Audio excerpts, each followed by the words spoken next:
Good evening everybody. संविधान की प्रस्तावना पर आपके साथ चर्चा चल रही थी। इससे पहले वाले वीडियो में मैंने आपसे बात करी थी।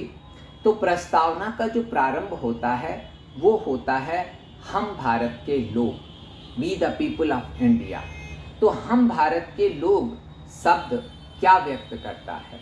ठीक है, हम भारत के लोग शब्द जन संप्रभुता को व्यक्त करता है।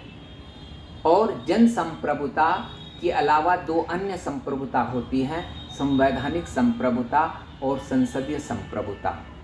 इन तीनों में क्या अंतर है मैं आपको इस वीडियो में अभी केवल और केवल संवैधानिक संप्रभुता बताऊंगा और उस पर रिलेटेड क्वेश्चन दूंगा।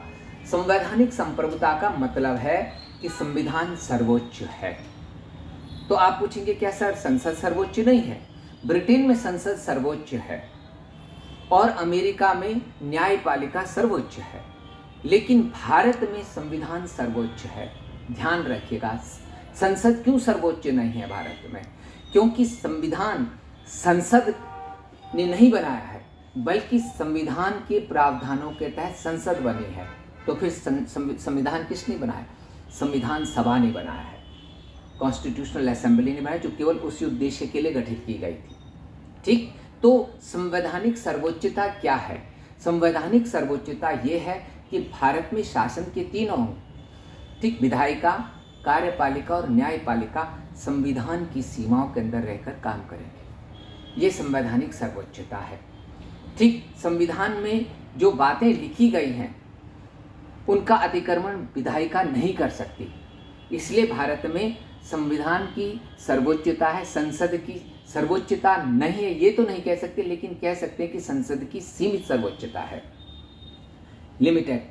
ठीक, तो इस पे क्वेश्चन क्या आता है, मैं आपको 2-3 क्वेश्चन इसमें बोलता हूं। ठीक, हम भारत के लोग यह दर्शाता है कि संविधान को अपना अधिकार, वैधता व संप्रभुता सीधे अपने नागरिकों से प्राप्त होती है, न कि किसी बाहरी शक्ति से।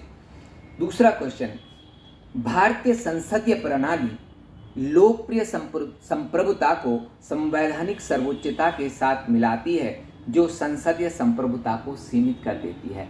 इन प्रश्नों को डिस्क्रिप्शन में देखें। Thank you.